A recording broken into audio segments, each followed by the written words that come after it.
Welcome to the European Association for Higher Education Advancements YouTube and podcast channel. We're doing a deep dive today, and Okay. it's something I think a lot of people in academia, have maybe heard of or dealt with, but maybe not really know a lot about. Yeah. It's workplace mobbing. Okay. We're Interesting. using this great article from the EHEA website as our guide. Sounds good. When I hear that term mobbing, Yeah. I kind of, in my head, picture like a very dramatic scene, like almost like a cartoon where people are like swarming someone's desk, Right. Is it really that intense? It can feel that intense, I think, for the person going through it. Okay. But you're right. Yeah. The term mobbing, I think, maybe conjures up a slightly exaggerated image. Right. The reality is it's essentially another term for workplace bullying. And it's a lot more insidious than it might sound at first. It's less of a physical swarm, more I have a of psychological one. psychological. Huh? Exactly. Yeah, it's about, So what are some examples? it's about systematic and repeated actions Okay. aimed at undermining someone, often over like a prolonged period. No. So think about things like spreading rumors, Oh? constant criticism, Oh, yeah. public humiliation, or even like social isolation. Wow, that sounds really damaging. Yeah. What kind of an impact does that have on people? The impact can be severe both for the individual and for the work environment as a whole. Right. Victims often report, things like anxiety, depression, insomnia, Oh, wow. even physical symptoms Yeah? like headaches or digestive issues. Self-esteem plummets. Right. Trust in their colleagues erodes. Yeah. It can be really devastating. And I bet it creates just like a toxic atmosphere Yeah. for everyone, not just the person Right, being yeah. targeted. When mobbing is present, it breeds fear and distrust among colleagues. Yeah. People become hesitant to speak up, obviously. Right. Collaboration suffers. Productivity plummets. Mm-hmm. Not to mention, the increased risk of legal issues and reputational damage for the institution. Right. Yeah, that's a good point. Yeah, so there's It's like a snowball effect almost. definitely. That's a compelling argument for tackling this head on. Yeah, And the EAEA article doesn't shy away from that. right. They actually give a 5-step action plan. Yes. For those experiencing mobbing, Huh? the first step focuses on documentation. That's right. What does that involve? So it's not about, just like casually jotting down a few notes here and there. Sure. Think of it as meticulously gathering evidence for a potential legal case. So like, What kind of details are we talking about? dates and times of each incident are essential. Okay. Describe the specific actions or behaviors, Mm-hmm. whether they were verbal, written, or even nonverbal. Include direct quotes if possible, especially if they contained insults or threats. Okay. And if there were witnesses. Note their names and contact information. So it sounds like almost building like a case file. It is, yeah. What's the point of having all that? Well, there's a few reasons. Okay. First, it helps you to kind of see the pattern of abuse more clearly, Right. which can be really validating when you're feeling overwhelmed Mhm. and questioning your own perceptions. Yeah. And then second, it provides concrete evidence. If you decide to report the mobbing to HR, Okay. or even pursue legal action down the line. And finally, the Right. act of documenting can actually be empowering in itself. Oh, interesting. It allows you to regain a sense of control Okay. and take concrete steps to protect yourself. That makes a lot of sense. Yeah, But documentation alone can't solve the emotional toll that this takes. exactly. Right. Yeah. Which brings us to step 2, Yes. finding support. Right. And this step is all about recognizing that you don't have to go through this alone. It's about building a safety net Right. of people who can offer you emotional support, Yeah. validation, and just a listening ear. So who are the people that we should be reaching out to? Think about individuals you trust. Okay. Close friends, family members, maybe a therapist, or even a mentor within your field. Right. The key is to find people who can provide a safe space for you to vent, Yeah. process your feelings, and just get that much needed emotional support. Interesting that you didn't immediately jump to reporting it. Right. Like, is that intentional? It is. Okay. Because step 2 is about taking care of your well-being, All right. first and foremost. It's about gathering your strength and getting grounded Okay. before potentially navigating the complexities of formal reporting, Gotcha. which is where step 3 comes in. So step 3 is about exploring those formal routes Exactly. within the institution. This is where you might consider talking to your supervisor, HR, Mhm. or union representative. But I imagine that could be a daunting step for some people. Yeah. Especially if you're not sure about what their response is going to be. Right. Or if there's like a culture of silence around these issues. That's a great question. Yeah. What are some things to consider before taking that step? You have to kind of assess the climate of your workplace. Okay. Do you feel safe reporting this? Have there been similar cases in the past? Right. And how are they handled? Right. If you're unsure, perhaps confiding in a trusted mentor or a colleague who has a good understanding of the institution's culture might help. Okay. So it's kind of like carefully weighing your options Exactly. and choosing the path that feels safest Yeah. and most likely to bring about Right. positive change. Absolutely. And sometimes going through those formal routes Yeah. doesn't work. Unfortunately, that's true. So then we get to those more Yeah. potentially more challenging steps, 4 and 5, Yeah. prioritizing self-care and seeking legal help. You got it. And I know those might seem like strange bedfellows. Yeah, a little bit. Taking bubble baths while prepping for a lawsuit. But they're both crucial pieces of the puzzle. Okay, so let's unpack those. Okay. Starting with self-care. Okay.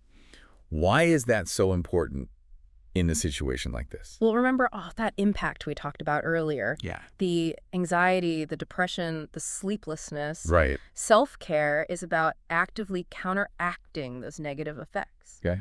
It's about giving yourself permission to do things that nourish your mental and physical health. So what are some like specific examples? Well, the article emphasizes things like ensuring you're getting enough sleep, Okay. eating nutritious foods, Right. and making time for activities you genuinely enjoy, even if it's just for a few minutes each day. So just like carving out those moments of peace. It's not selfish. Right. It's essential for maintaining your well-being and your resilience as you navigate this challenging situation.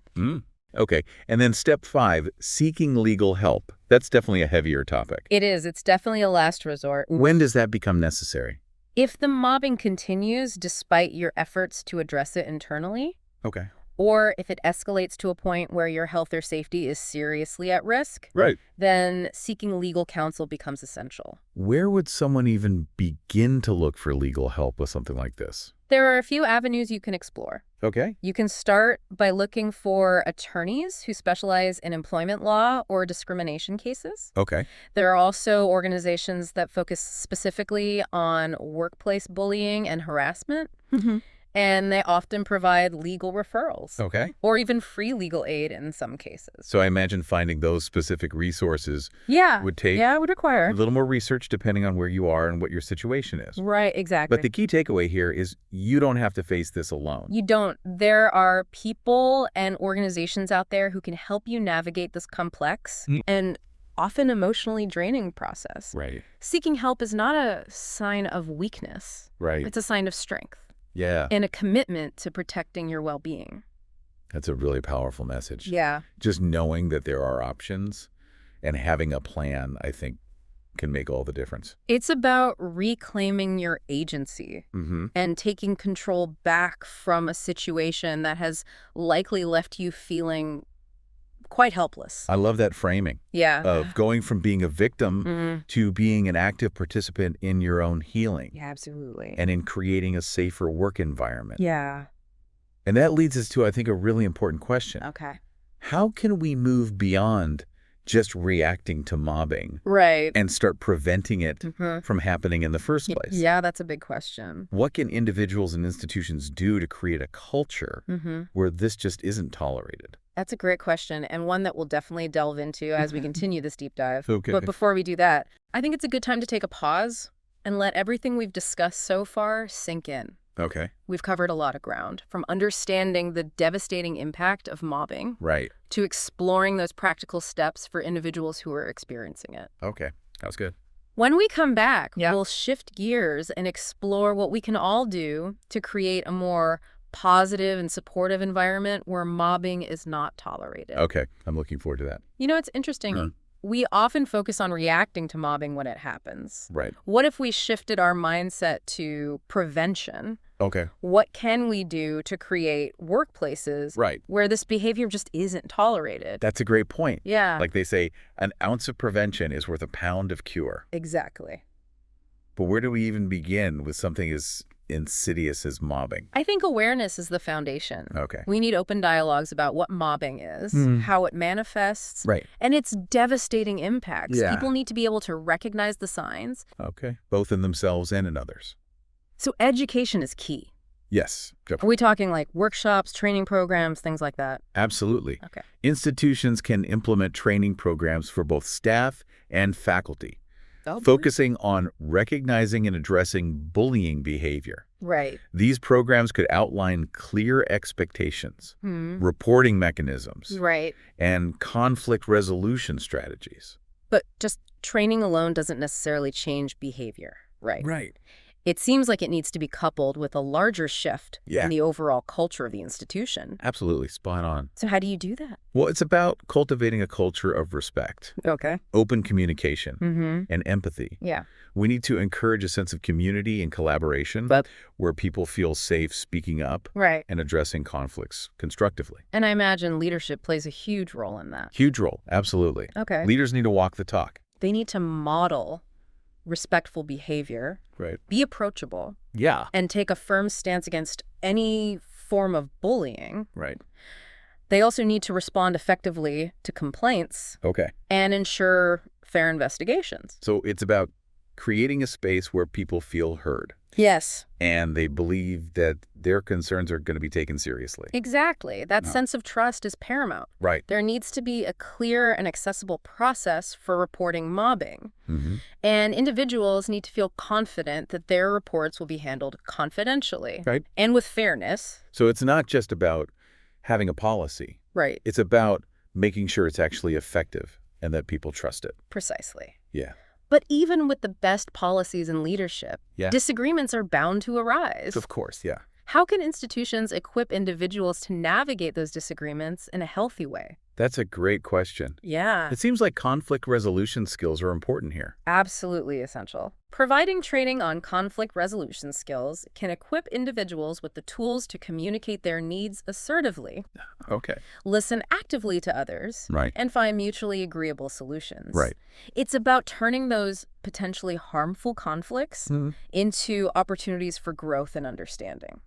So almost like reframing our perspective on conflict Yeah, instead of seeing it as something negative that we need to avoid. exactly. It's like an opportunity to learn and strengthen relationships. I love that. Exactly. Yeah. That shift in perspective can make all the difference in fostering a positive and supportive work environment. It sounds like communication is a really important part of this whole thing. Absolutely crucial. We need clear communication from leadership, Yeah. open dialogue among colleagues, Mm-hmm. a system where people feel safe to communicate their concerns without fear of retribution. You hit the nail on the head Yeah. when communication breaks down. Yeah. Misunderstandings fester and escalate. Right. Building a culture of open and respectful communication is essential for preventing mobbing. And even when someone is experiencing mobbing, Yeah. communication is still key, right? It's like we Right. talked about, reaching out for support, talking to someone you trust, Absolutely. reporting the behavior if necessary. You can be incredibly isolating and disempowering to be targeted. Right. But breaking that silence and connecting with others Yeah. is often the first step towards reclaiming your agency. Yeah. It's a reminder that you're not alone and that there are people who want to help. That's such a powerful message. Yeah, And it ties back to that idea of creating a culture of support absolutely. where people feel comfortable coming forward and asking for help.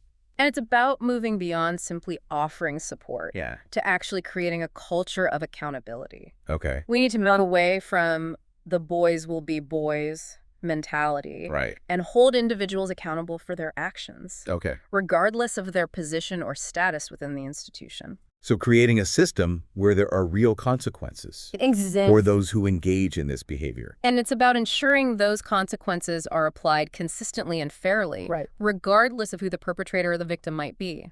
I think we've covered a lot of ground here, We have. from the importance of education and awareness Yeah. to the critical role of leadership and accountability. Right.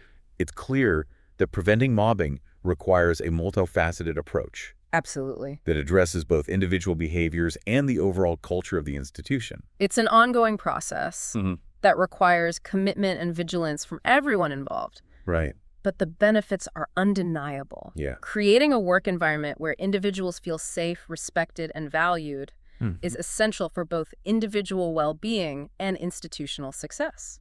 And on that note, I think it's time to wrap up this deep dive into mobbing in the workplace. We've been talking about workplace mobbing. Right. And I'll admit, I didn't really fully grasp, I guess, how serious it was until, learning more about it today. It's the big... From the impacts on individuals to how institutions can try to prevent it. Yeah. There's a lot to think about. Yeah, I think as we wrap up, it's important to kind of zoom out from all the policies and the procedures and remember that there are real people at the heart of this. Yeah, that's such a good point. Mobbing isn't just an HR problem. Right. It's a societal problem. Right. It reflects a lack of respect and empathy. Yeah, it's easy to get caught up in what are the steps to fix it? Yeah. That we kind of forget about the fact that this is affecting real people. And it has long-lasting consequences on individuals, their families, the academic community as a whole. It erodes trust, it stifles creativity. Ultimately, it undermines the very values of higher education. So if our listeners take away one thing from this deep dive, what should it be? I think it's this. Everyone deserves to work in an environment where they feel safe, respected, and valued. So if you're being targeted, reach out for support, document the behavior, and know your rights. Right. And if you're in a position of influence, be a champion for a positive and inclusive work culture. That's a great message. Yeah. I think creating that kind of environment really does benefit everyone. It really does. So thank you so much for all these insights. My pleasure. And thank you to the European Association for Higher Education Advancement for all the work that they do on this. Yeah, they're a great organization. And tackling this really complex issue. Please don't forget to follow the European Association for Higher Education Advancement on YouTube and social media.